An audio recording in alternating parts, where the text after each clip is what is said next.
중국의 작고 외딴 조용한 마을에서 젊고 건강한 사위가 갑자기 병으로 사망했습니다. 그 후 그의 가족들은 큰 산 주위에 모여 고인의 장례식을 성대하게 치렀습니다. 이곳 주민들은 모두 고인의 가족이 깊은 애도를 표했다고 전했습니다. 그런데 불과 한 달 만에 지역 경찰서에 갑자기 익명의 신고 전화가 걸려왔습니다. 이것은 작고 평화로운 마을에 동요를 일으켰습니다. 그 호화로운 장례식 뒤에 충격적인 비밀이 숨겨져 있을까요? 사건의 위치는 중국 인난성 응옥도시 이모년 지하투이 마을입니다. 2013년 11월 22일 지하투이 마을길에서 마을 사람들 모두가 깊은 산속에서 열리는 매우 엄숙한 장례식을 목격했습니다. 당시 세상을 떠난 남자의 이름은 마딘으로 나이는 고작 36세였습니다. 그는 이 마을 마씨 가문의 사위입니다. 마딘의 갑작스러운 죽음에 대해 마을 사람들은 모두 약간 충격을 받았지만 마딘의 고향에서는 누구도 감히 장례식에 참석하지 못했습니다. 그러나 마 가족은 여전히 지역 관습을 따르며 마딘의 장례식을 준비하기 위해 많은 돈을 썼습니다. 그 이후부터 이상한 일들이 연이어 일어나기 시작했습니다. 2013년 12월 23일 아침 이몬 지역의 지하투이 경찰은 이상한 신고 전화를 받았습니다. 고소인은 현지 사투리를 사용하는 중년 남성이라고 합니다. 이 사람은 마딘의 죽음이 자연사가 아닌 살인이라고 의심한다고 말했습니다. 경찰이 고소인에 대해 더 구체적인 정보를 요청했을 때 그는 자신의 신원을 밝히기를 거부했다고 합니다. 경찰에 더 많은 정보를 원하면 즈엉혹탕이라는 마을 사람을 찾을 수 있다고 말했습니다. 그 후 고소인은 급히 전화를 끊었습니다. 경찰은 이 전화를 받자마자 첫 번째 질문을 던졌습니다. 항해 전화를 한 의문의 인물은 누구인가? 마딘은 매장된 지 한 달이 넘었는데 왜 지금에서야 신고한 걸까요? 만약 마딘이 정말로 살해당했다면 그의 가족들은 왜 신고하지 않았을까요? 마딘의 죽음은 마 가문과 특별한 연관이 있는 걸까요? 당시 경찰은 뚜렷한 단서가 없어 비밀 수사를 진행하기로 결정했습니다. 그들은 직접 마딘의 집에 가서 신문하지 않고 먼저 마을 주변을 둘러보며 유용한 단서를 찾았습니다. 예비 조사 끝에 경찰은 마딘의 이름이 태어날 때부터 라는 이름이 아니라는 사실을 알게 되었습니다. 그의 원래 이름은 딩푸쿠이며 그는 10여 년 전 충칭성 반두앙 지역 출신입니다. 딩푸쿠는 당시 건설 노동자로 일하고 있었고 생계를 위해 윈난성으로 갔습니다. 그는 친구들의 소개로 지하투이 마을의 마 가문의 사위가 되었습니다. 그 후 딩푸쿠는 현지 관습에 따라 성을 마로 바꾸었고 그때부터 마을 사람들은 마딘이라고 불렀습니다. 마 가족이 합류한 후 마딘은 더 이상 건축업자로 일하지 않고 무역 사업을 시작했습니다. 그의 젊음과 활력, 그리고 사고의 유연성 덕분에 마딘의 사업은 지하투이 마을에서 이웃마을로 확장되었습니다. 조사 과정에서 경찰은 마을 주민 대다수가 마딘에 대해 매우 동정적인 태도를 갖고 있다는 사실을 발견했습니다. 모든 사람의 일반적인 인상은 마딘의 건강이 항상 매우 좋고 정상적이라는 것이었습니다. 누구도 그가 질병에 걸렸다는 말을 들어본 적이 없습니다. 마딘이 갑자기 세상을 떠났을 때 모두가 충격을 받았지만 누구도 의심하지 않았습니다. 오히려 사람들은 마딘의 장례식을 더욱 기억합니다. 비록 그가 사위이고 윈난성에서 혈연관계가 없었음에도 불구하고 마씨 가문은 여전히 마딘을 배웅하기 위해 현지 의례에 따라 성대한 장례식을 거행했습니다. 이 행동은 모두가 마 가족이 매우 의미가 있다고 느끼게 만듭니다. 현지 경찰은 조사 과정에서 특이점을 발견하지 못했지만 익명의 제보자가 거론되자 범행 신고 전화에서 언급된 즈엉혹탕에 대해 개인 조사를 하기로 했습니다. 52세의 드곡탕은 지하투이 마을에 사는 마딘의 축제 친한 친구입니다. 드곡탕의 기억에 따르면 그는 2013년 11월 20일 친구에게 작별 인사를 위해 가족의 집에 가입합니다. 그러나 드곡탕을 배웅하는 과정에서 그는 우연히 마딘의 시신을 보관해 귀에서 핏자국이 나는 것을 발견했습니다. 이러한 특징적인 현상은 드곡탕을 매우 능숙하게 만들었습니다. 다음으로 시신이 안치된 침대를 돌려보내는 중 점프해서 마딘의 머리 어딘가에 앉아있던 것을 환영했습니다. 득옥탕이 첫 번째 세부 사항에 대해 조사관들을 배치하려고 했습니다. 마을 사람들에 따르면 마딘의 사망 원인은 뇌졸중으로 인한 갑작스러운 혈관 막힘으로 알려져 있습니다. 뇌혈관 뇌졸중이 발생하면 심각한 손상을 초래할 수 있으며 귀에서 출혈도 발생할 수 있습니다. 그러나 관자놀이 부위에도 손상이 나타나는 경우는 비정상적인 현상입니다.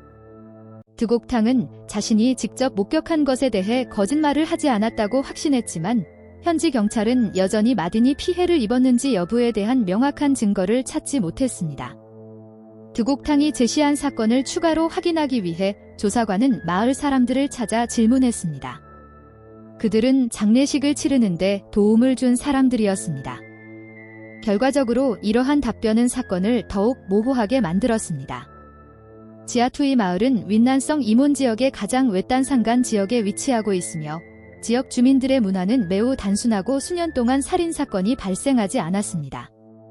그러나 익명의 고소인과 득옥탕의 신고에 직면한 이몬 지역 경찰은 조심스럽게 행동했습니다.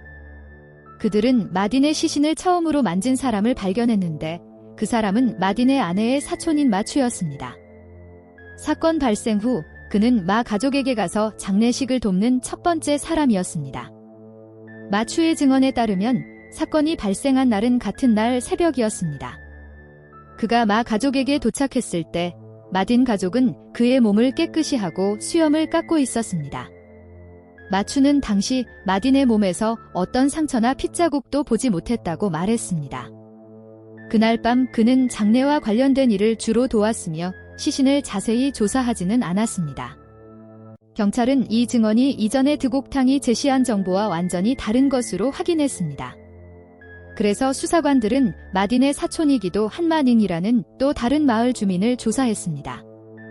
그날 밤 그는 주로 마딘의 옷을 갈아입히는 일을 담당했기 때문에 마닝은 확실히 마딘의 신체 상태를 꼼꼼히 관찰할 수 있었을 것입니다.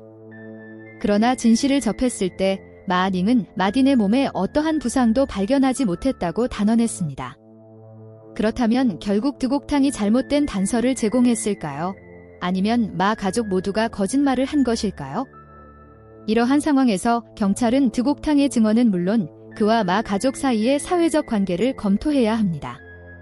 그러나 경찰 조사 결과 득옥탕과 마씨 일가 사이에 뚜렷한 갈등은 없었다는 사실이 밝혀졌습니다. 따라서 득옥탕이 가짜 정보를 제공할 가능성은 매우 적습니다. 마딘의 친척들이 함께 누워 있었나요? 만약 그것이 사실이라면 그들은 분명 드러날 수 없는 어떤 어두운 음모를 숨기고 있는 것입니다. 경찰은 초기 조사 이후 마딘 사망 후 가족들을 직접 신문하기로 결정했습니다. 그 가족에는 마딘의 아내 마투이찬, 마투이찬의 아버지 마카이프 및 그녀의 어머니 쭉 퀴딘을 포함하여 3명의 성인만이 있었습니다.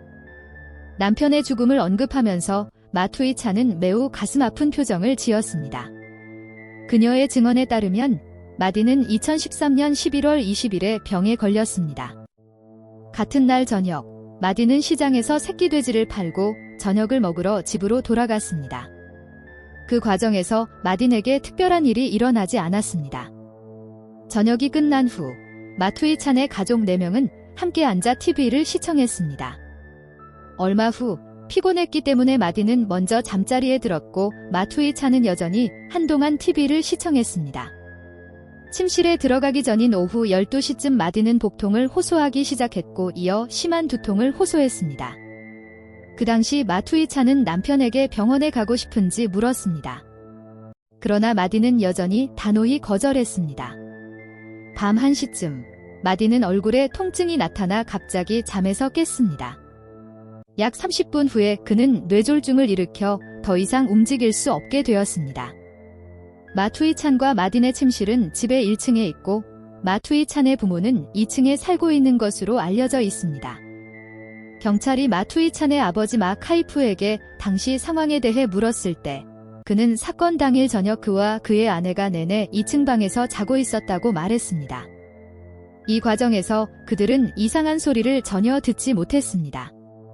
마투이찬의 딸이 큰 소리를 지르자 그들은 잠에서 깨어났습니다. 두 사람이 아래층으로 내려가 딸의 침실에 도착했을 때 마딘은 뇌졸중으로 사망한 상태였습니다. 사위의 갑작스러운 죽음에 마카이프 부부는 큰 슬픔을 표했습니다. 그러나 마투이찬과 그녀의 부모의 증언에서 경찰은 마딘의 사망 원인에 대해 여전히 의심스러운 점을 발견했습니다. 마투이찬과 그녀의 가족은 마딘이 치명적인 뇌졸중을 겪었음을 확인했습니다. 그러나 의심스러운 점은 마투이찬과 그녀의 가족이 평생을 고산지대에서 살았으며 의학 지식이 거의 없었다는 것입니다. 그렇다면 마딘이 뇌졸중을 앓았다는 사실을 확실하게 확인할 수 있는 이유는 무엇일까요?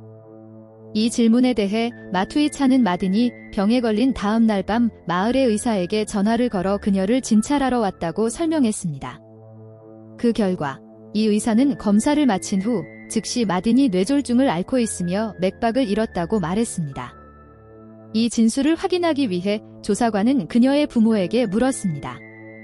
뜻밖에도 이 두 장로님은 그날 밤 의사가 집에 올지 여부를 잘 모르겠다고 말했습니다. 이 답변은 경찰의 경계를 더욱 강화시켰습니다. 집의 구조를 보면 마딘과 그의 아내가 1층에 살고 있음을 알 수 있습니다. 새벽에 마딘이 갑자기 아파서 의사에게 물었지만 2층에 사는 두 어른은 아무것도 몰랐습니다. 이는 일반적인 논리에 맞지 않습니다. 이때 경찰은 마투이찬에게 남편의 병을 확인하기 위해 어느 의사에게 전화했는지 계속 물었습니다. 결과적으로 마투이찬은 이 질문에 직접 답변하지 않고 모호한 방식으로 대답했습니다. 이는 그녀가 거짓말을 했다는 사실을 더욱 증명하며 이 집은 점점 더 의심스러워졌습니다.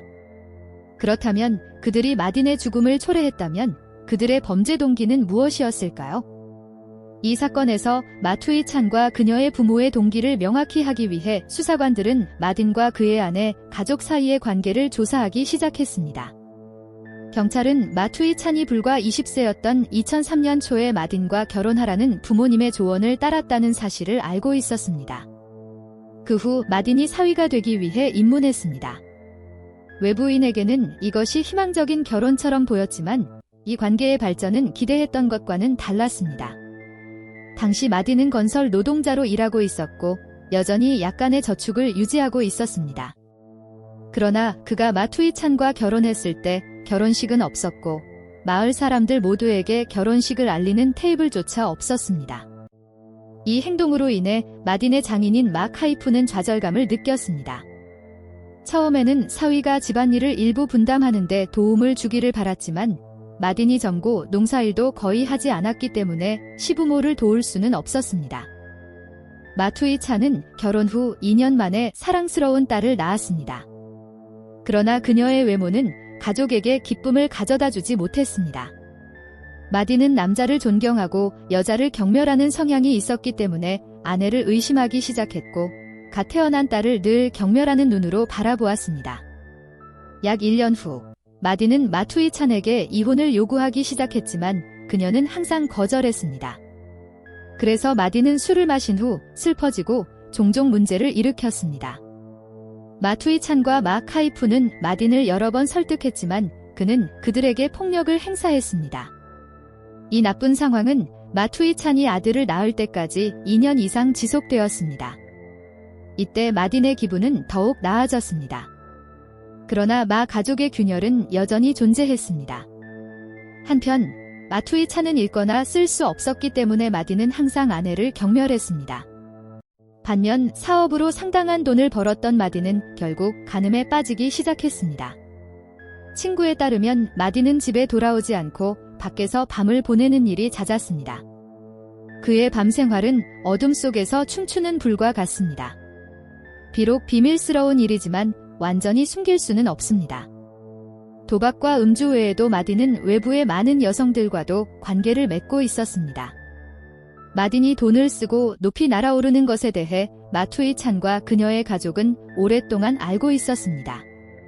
조사 결과에 따르면 마딘과 마투이찬 사이에는 숨은 동기가 있는 것으로 드러났습니다. 가족 간의 갈등도 매우 분명합니다. 이를 통해 마딘의 이상한 죽음에 대해 추측할 수 있습니다. 따라서 모든 의심은 마투이찬과 그녀의 부모를 향하고 있습니다. 그러나 경찰은 사건 전체를 조사한 결과 마투이찬이나 그녀의 부모가 마딘을 살해했는지 심지어 마딘이 암살되었는지 여부조차 입증할 구체적인 증거를 확보하지 못했습니다. 또한 수사관들은 현재로서는 명확한 진술을 할 수 있는 직접적인 증거를 갖고 있지 않습니다. 남은 방법은 부검뿐입니다. 그러나 살인임을 입증할 증거가 부족하고 마씨 가족이 관을 열어 조사하는데 동의하지 않았기 때문에 경찰은 더 이상 할 수 없었습니다.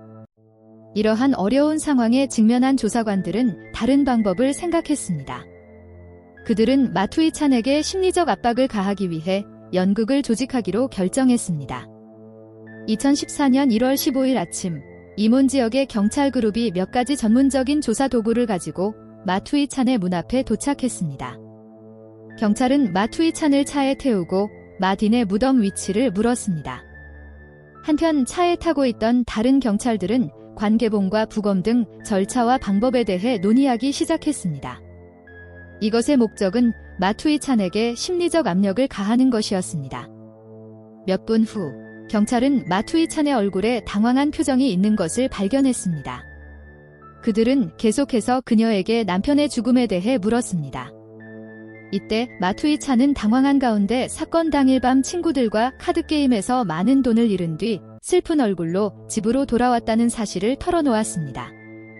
당시 마투이찬의 아버지 마 카이푸는 막 술에 취해 말다툼을 벌이고 있었습니다. 그 결과 마 카이푸는 술에 취해 칼을 가지러 부엌으로 갔고 마딘이 무방비 상태인 동안 공격했습니다. 이 상황은 경찰을 정말 놀라게 했습니다. 이후 경찰 수사팀은 마 카이푸를 불러 신문했습니다. 그러나 그는 딸이 한 말을 모두 부인했습니다.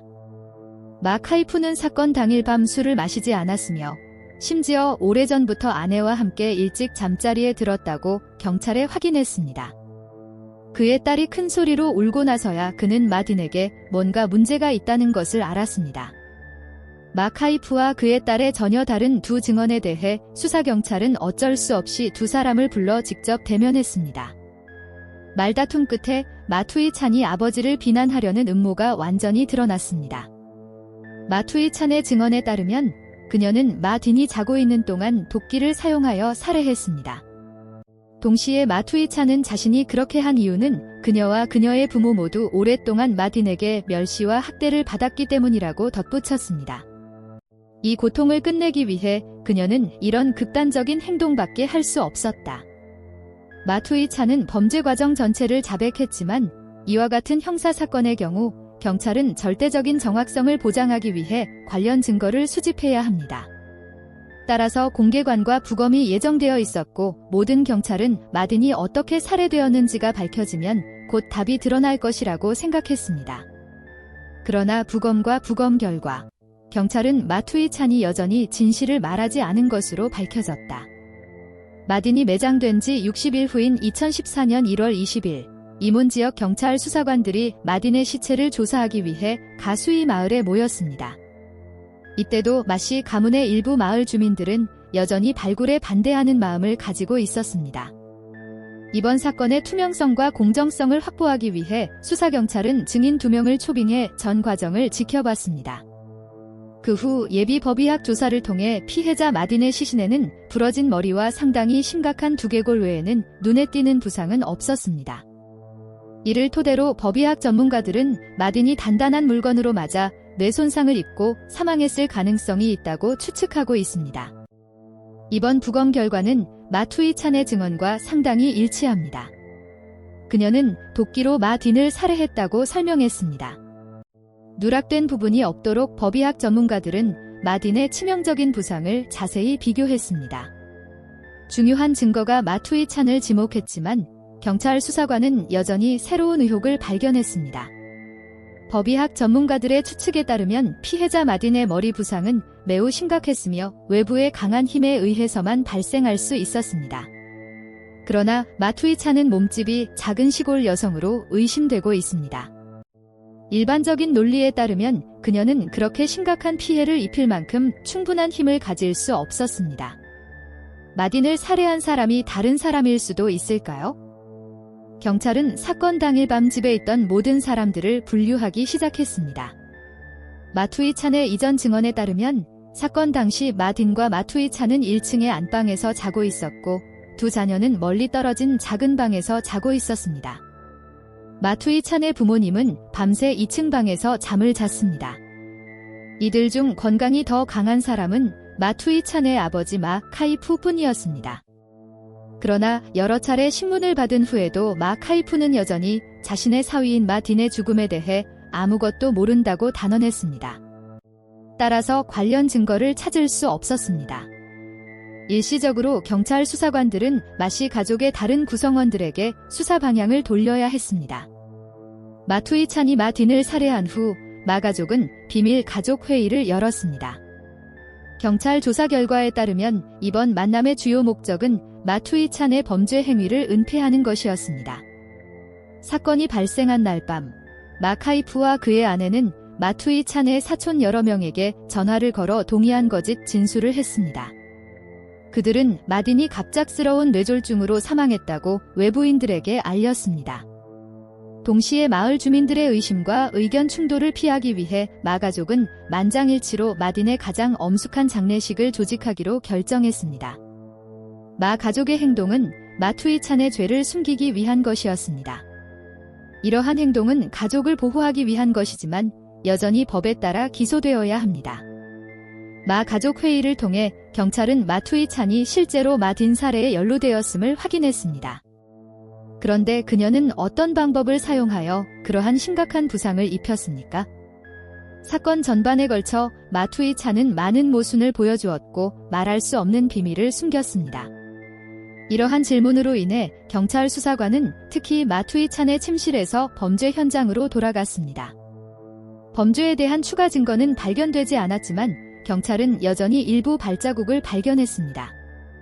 마 딘이 사망한 후 마투이 찬은 두 사람이 이전에 사용했던 침대 위에 물건을 버렸을 뿐만 아니라 매트리스와 침대 시트 전체를 교체했습니다. 마투이 찬의 새 베개 밑에서 경찰은 우연히 한 남자의 사진을 발견했습니다.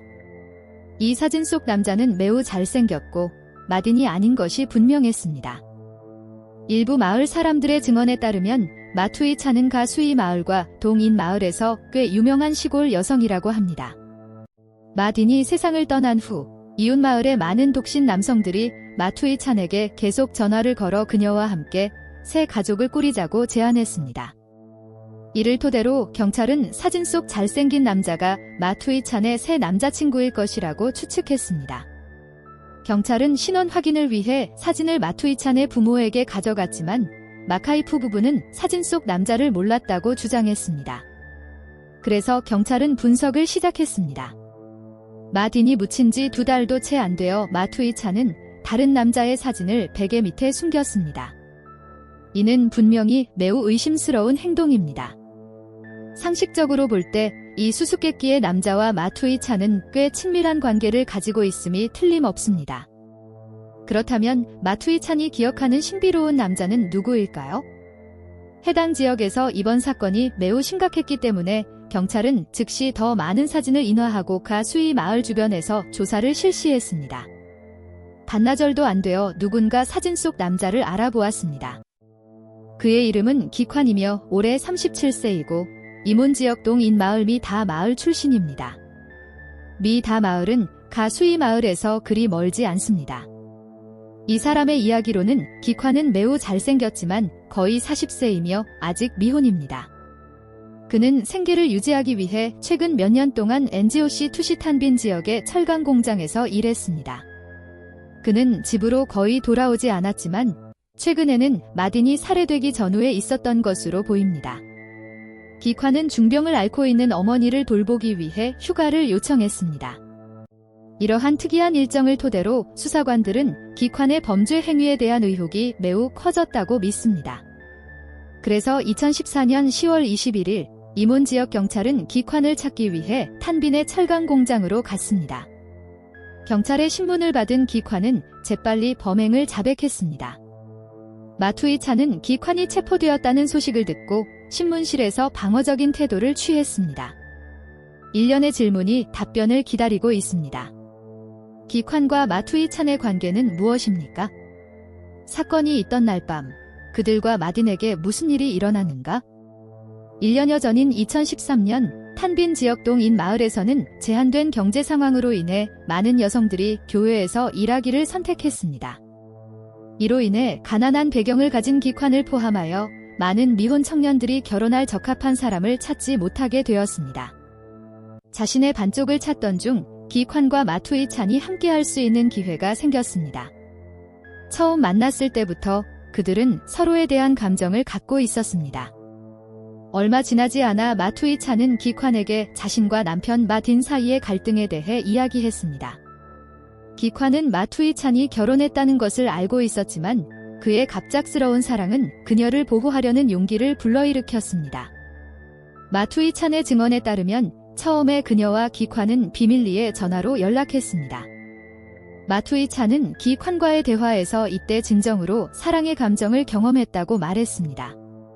이후 두 사람의 뜨거운 마음은 금세 서로의 거리를 좁혔습니다. 그 이후로 마투이찬과 기관은 더 자주 데이트를 시작했습니다. 평소에는 마투이찬의 남편 마딘이 새끼 돼지를 팔기 위해 시장에 가야 했고 그녀는 이 기회를 이용하여 가족에게 물건을 사러 시장에 가고 싶다고 거짓말했습니다. 실제로 그녀는 사적인 장소에서 기관과 비밀 데이트를 주선했습니다. 몸집이 작고 귀여운 마투이찬과 잘생긴 청년 기관은 영원히 함께하고 싶었습니다. 마투이찬은 공개적으로 기관과 함께 살기 위해 마딘과의 이혼을 용감하게 제안했습니다. 그러나 마딘은 동의하지 않았습니다. 사건이 발생하기 반년 이상 동안 마투이찬과 마딘은 여전히 함께 살고 있었지만 그들의 결혼 관계는 본질적으로 중단되었습니다.